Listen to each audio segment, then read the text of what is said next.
ಇಂಡಿಯಾದ ಕ್ಯಾಪ್ಟನ್ ಅಂದ್ರೆ ಸಾಕು ಎಲ್ಲರಿಗೂ ನೆನಪು ಬರೋದು 8 ಬಾರಿ ಚಿನ್ನದ ಅಂಬಾರಿ ಹೊತ್ತಿದ್ದ ಅರ್ಜುನ ವೀರಮರಣ ಹೊಂದಿ ವರ್ಷಗಳೇ ಕಳೆದಿವೆ. ಈಗ ಯಾಕೆ ಅರ್ಜುನನನ್ನ ನೆನಪು ಮಾಡಿಕೊಳ್ತಿದ್ದೇವೆ ಅಂತೀರಾ?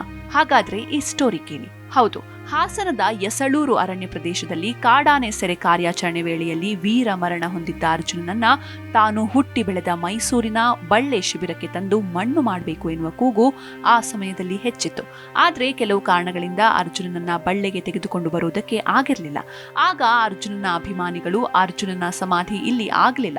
ಕೊನೆಗೆ ಬಳ್ಳೆಯಲ್ಲಿ ಅರ್ಜುನನ ಸ್ಮಾರಕವಾದರೂ ನಿರ್ಮಿಸಿ ಎನ್ನುವ ಒಕ್ಕೊರಲ ಮನವಿ ಮಾಡಿದ್ರು.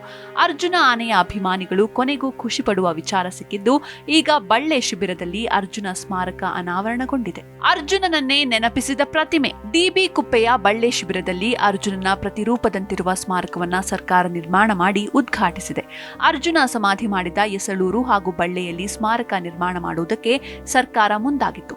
ಈಗ ಬಳ್ಳೆಯಲ್ಲಿ ಸ್ಮಾರಕ ನಿರ್ಮಾಣವಾಗಿ ಉದ್ಘಾಟನೆ ಮಾಡಲಾಗಿದೆ. ಮಂಗಳೂರು ಮೂಲದ ಕಲಾವಿದನ ಕೈಚಳಕ. ಅರ್ಜುನ ಆನೆಯ ನೆನಪಿಗೆ ನಿರ್ಮಾಣವಾದ ಈ ಸ್ಮಾರಕವನ್ನ ಮಂಗಳೂರು ಮೂಲದ ಕಲಾವಿದ ಧನಂಜಯ ಅವರು ನಿರ್ಮಾಣ ಮಾಡಿದ್ದಾರೆ. ಈ ಸ್ಮಾರಕ 2.98 ಮೀಟರ್ ಎತ್ತರ ಇದ್ದು 3.74 ಮೀಟರ್ ಉದ್ದ ಇದೆ. ಸುಮಾರು 650ಕ್ಕೂ ಹೆಚ್ಚು ತೂಕವನ್ನ ಈ ಸ್ಮಾರಕ ಹೊಂದಿದೆ.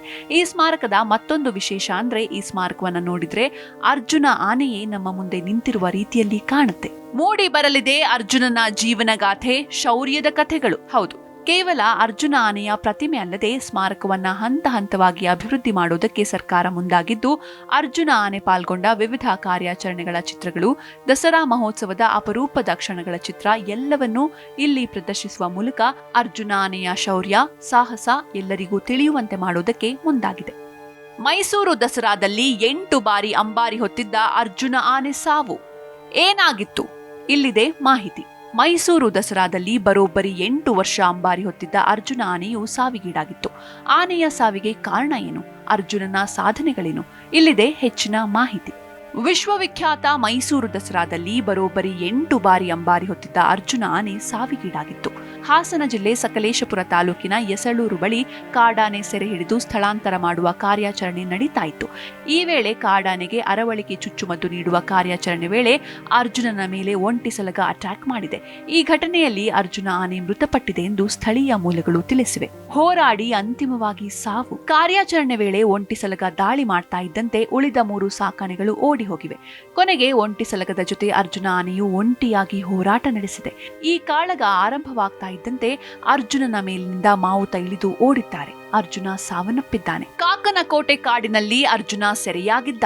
ಅರ್ಜುನ ಆನೆಯು 1960ರಲ್ಲಿ ಜನಿಸಿತ್ತು. 1968ರಲ್ಲಿ ಕರ್ನಾಟಕದ ಪಶ್ಚಿಮ ಘಟ್ಟಗಳ ಕಾಕನಕೋಟೆಯ ಕಾಡುಗಳಿಂದ ಖೆಡ್ಡಾ ಕಾರ್ಯಾಚರಣೆಯಲ್ಲಿ ಅರ್ಜುನನನ್ನ ಸೆರೆ ಹಿಡಿಯಲಾಗಿತ್ತು. ಆ ಆನೆ ಪಳಗಿದ ನಂತರ 1990ರ ದಶಕದಲ್ಲಿ ಮೈಸೂರಿನಲ್ಲಿ ದಸರಾ ಉತ್ಸವದ ಸಮಯದಲ್ಲಿ ಮೆರವಣಿಗೆಗಳನ್ನು ಒಳಗೊಂಡ ಶಿಬಿರಗಳಲ್ಲಿ ಭಾಗವಹಿಸಲು ಅವಕಾಶ ನೀಡಲಾಯಿತು. ದ್ರೋಣ, ಬಲರಾಮ ಆನೆಗಳು ಅನಾರೋಗ್ಯಕ್ಕೆ ಒಳಗಾದ ನಂತರ ಅರ್ಜುನನಿಗೆ ಅಂಬಾರಿ ಹೊರಲು ಅವಕಾಶ ನೀಡಲಾಗಿತ್ತು. ಅರ್ಜುನ ಆಗಾಗಲೇ ತನ್ನ ಕೆಟ್ಟ ಕೋಪಕ್ಕೆ ಹೆಸರುವಾಸಿಯಾಗಿದ್ದ. ಅರ್ಜುನನು 2012ರಿಂದ 2019ರವರೆಗೆ ಅಂಬಾರಿ ಹೊತ್ತಿದ್ದ. ನಂತರ 60 ವರ್ಷ ಮೇಲ್ಪಟ್ಟ ಆನೆಗಳನ್ನ ನಿವೃತ್ತಿಗೊಳಿಸುವ ಸರ್ಕಾರದ ಆದೇಶದ ಮೇಲೆ ಅರ್ಜುನನ ಹೆಸರನ್ನ ಕೈಬಿಡಲಾಗಿತ್ತು. ಬಳಿಕ ಅಭಿಮನ್ಯು ಅರ್ಜುನನ ಉತ್ತರಾಧಿಕಾರಿಯಾಗಿ ಅಂಬಾರಿ ಹೊರತಿದ್ದಾನೆ. ತೂಕದಲ್ಲಿ ಅರ್ಜುನ ನಂಬರ್ 1. ಮೈಸೂರು ದಸರಾ 2023ರ ಜಂಬೂ ಸವಾರಿಯ ಆನೆಗಳ ತೂಕದಲ್ಲಿ ಅರ್ಜುನ ಆನೆ ನಂಬರ್ 1 ಸ್ಥಾನ ಕಾಯ್ದುಕೊಂಡಿತ್ತು. ಬರೋಬ್ಬರಿ 5600 ಕೆಜಿ ಇತ್ತು. ಸಾಕಷ್ಟು ಧೈರ್ಯ ಹಾಗೂ ತೂಕದಲ್ಲಿ ಹೆಚ್ಚಿದ್ದ ಅರ್ಜುನ ಆನೆಯನ್ನ ಅರಣ್ಯ ಇಲಾಖೆಯು ಕಾರ್ಯಾಚರಣೆಗಳಿಗೆ ಕರೆದೊಯ್ತಾ ಇದ್ರು. ಸಾಕಷ್ಟು ಪುಂಡಾನೆಗಳಿಗೆ ಅರ್ಜುನ ಸಾದೆ ಬಡೆದು ಸೆರೆ ಹಿಡಿಯಲು ನೆರವಾಗ್ತಾ ಇದ್ದ. ಅಂಥದ್ದೇ ಒಂದು ಕಾರ್ಯಾಚರಣೆಯು ಹಾಸನದಲ್ಲಿ ನಡೆದಿತ್ತು. ಈ ವೇಳೆ ಅರ್ಜುನ ಮೃತಪಟ್ಟಿದ್ದಾನೆ. ಅದೇ ವರ್ಷ ಬಲರಾಮ ಕೂಡ ಮೃತಪಟ್ಟಿದ್ದ. 14 ಬಾರಿ ಚಿನ್ನದ ಅಂಬಾರಿಯನ್ನು ಹೊತ್ತಿದ್ದ ಬಲರಾಮ ಆನೆಯು ತನ್ನ 67ನೇ ವಯಸ್ಸಿನಲ್ಲಿ ಮೇ ತಿಂಗಳಿನಲ್ಲಿ ಮೃತಪಟ್ಟಿತ್ತು. ಸೌಮ್ಯ ಸ್ವಭಾವದ ಬಲರಾಮನ ಬಾಯಲ್ಲಿ ಹುಣ್ಣಾಗಿತ್ತು. 10 ದಿನಗಳಿಂದ ನೋವಿನಿಂದ ಬಳಲ್ತಾ ಇದ್ದ ಬಲರಾಮ ಆನೆಗೆ ಕೊನೆಯ ದಿನಗಳಲ್ಲಿ ಆಹಾರ ಸೇವನೆ ಕಷ್ಟವಾಗ್ತಾ ಇತ್ತು. ನಾಗರಹೊಳೆ ಉದ್ಯಾನದ ಹುಣಸೂರು ರೇಂಜ್ನ ಭೀಮನಕಟ್ಟೆ ಆನೆ ಶಿಬಿರದಲ್ಲಿ ಚಿಕಿತ್ಸೆ ನೀಡಿದ್ರೂ ಚಿಕಿತ್ಸೆ ಫಲಿಸದೆ ಕೊನೆಯುಸಿರೆಳೆದಿತ್ತು. ಇದೀಗ ಅರ್ಜುನ ಆನೆಯ ಸಾಹಸ ಹಾಗೂ ವೀರ ಮರಣದ ನೆನಪಿಗಾಗಿ ಇಲ್ಲಿ ಅರ್ಜುನ ಸ್ಮಾರಕ ಅನಾವರಣಗೊಂಡಿದೆ.